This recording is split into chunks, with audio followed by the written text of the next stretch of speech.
Imagine a woman who, against all odds, defied the conventions of her time, spoke directly to God, and reshaped an ancient spiritual tradition.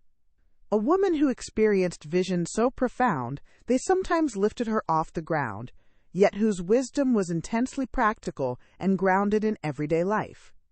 What if this fiery spirit, born into a world of rigid rules, could teach us how to find deep peace and connection even in our chaotic modern lives? This is the extraordinary story of Teresa of Ávila, a mystic, a reformer, and a doctor of the Church.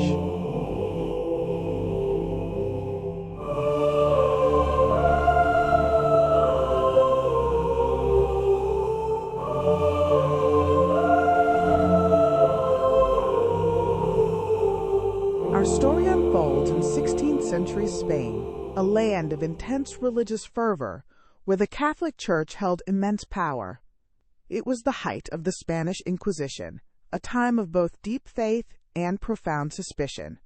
While Columbus had opened new worlds across the ocean, within Spain the old ways were being fiercely defended. The Counter-Reformation was gathering strength, aiming to revitalize Catholicism in response to the Protestant challenge. Convents and monasteries, once centers of devotion, had often grown lax, losing their original spiritual intensity. It was into this complex, vibrant, and sometimes volatile environment that Teresa was born, and it was here that she would ignite a spiritual revolution. Born Teresa de Cepeda y Ahumada in Ávila in 1515, she was one of 10 children in a noble family. As a child, she had a vivid imagination, even playing at being a hermit in the garden with her brother. Yet, like many young noblewomen, she also enjoyed novels of chivalry and had a keen interest in social graces. At around 20, perhaps seeking structure or a deeper purpose, she entered the Carmelite convent of the Incarnation in Ávila, but this was no austere, silent cloister. With its many residents, visitors, and social interactions, it was more like a bustling social club. For years, Teresa struggled. She'd pray, then get distracted. She'd commit to spiritual practices, then fall back into worldly conversations. She was torn between a desire for God and the comforts of convent life. She even suffered from periods of illness, sometimes so severe she was thought to be near death.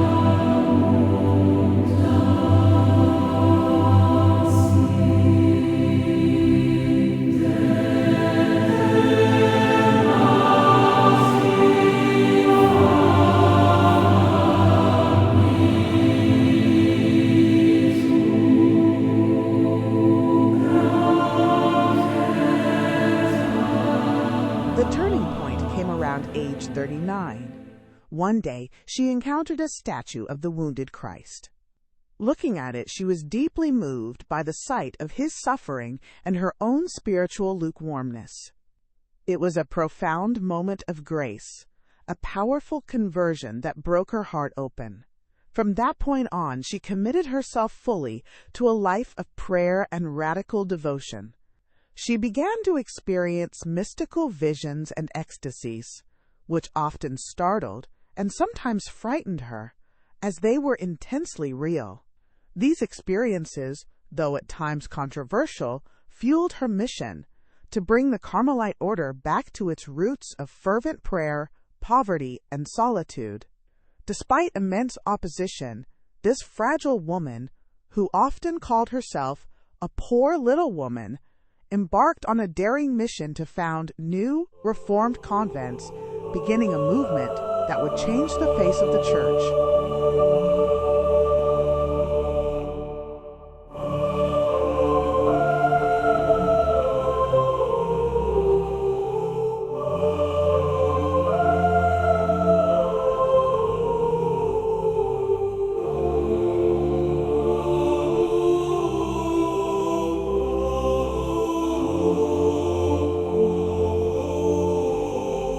Teresa's legacy isn't just about visions, it's about a profound, practical path to connecting with God. Her spirituality is deeply human, emphasizing that holiness isn't just for saints on pedestals, but for everyone, right where they are. She taught us to approach prayer not as a chore, but as a conversation with a beloved friend.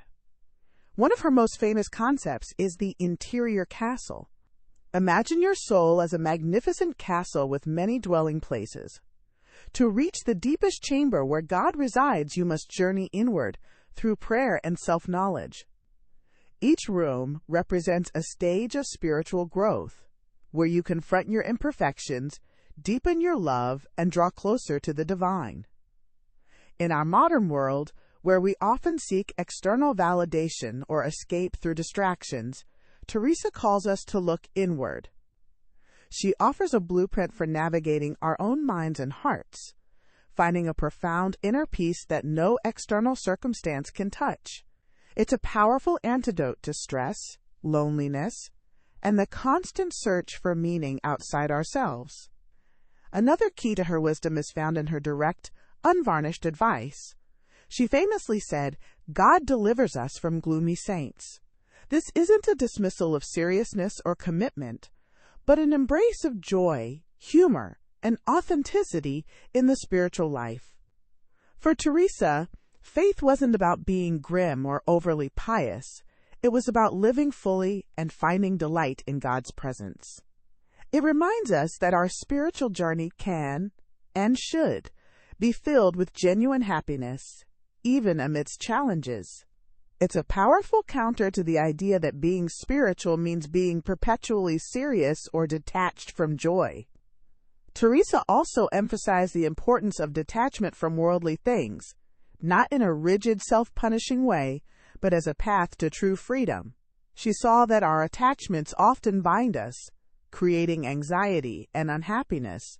By gently letting go of our need for control, possessions, or even certain outcomes, we open ourselves up to a deeper trust in God's plan and a greater capacity for love. Her writings, like The Way of Perfection and the Book of Her Life, are not dry theological treatises. They're vibrant, witty, and deeply personal accounts of her spiritual journey, filled with practical advice, humor, and profound insights into the human heart and its relationship with God. She insisted that true prayer must lead to action, to love for our neighbor. It wasn't about simply feeling good, but about growing in virtue and serving others. She taught that God is found not just in grand mystical experiences, but in the ordinary moments of life, in cooking, in conversation, in acts of charity. This practical mysticism makes her incredibly relevant today.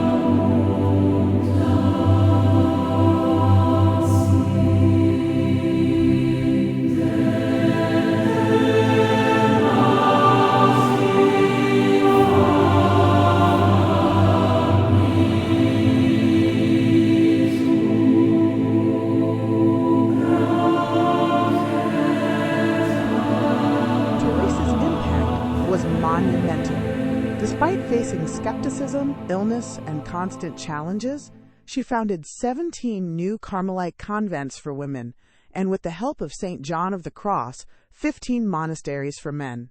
This reformed branch became known as the Discalced Carmelites. Discalced meaning shoeless, signifying their return to a more austere, simple way of life. Her reforms revitalized the Carmelite Order and, by extension, the wider Catholic Church, playing a crucial role in the Counter-Reformation.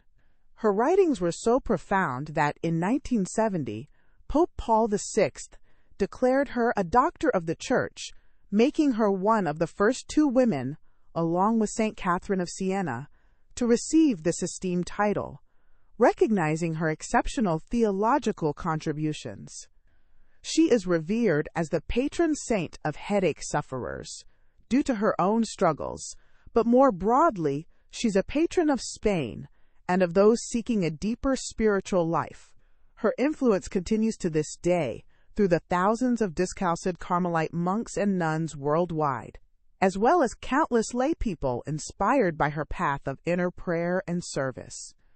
So what can we learn from this extraordinary woman from 16th century Ávila Teresa reminds us that true transformation starts from within. We don't need to embark on a grand pilgrimage or experience dramatic visions to find meaning. Instead, like her, we can begin by simply turning inward, by committing to a genuine conversation with our inner selves and with the divine. What if, in your busy life, you took just a few minutes each day to explore your own interior castle? How might your perspective shift if you approached your challenges with the kind of grounded joy and practical wisdom Teresa demonstrated? Saint Teresa of Ávila invites us to discover the profound richness that lies within us, to embrace our inner fire, and to find God not in some distant heaven, but intimately present in every corner of our lives. What inner journey are you ready to begin?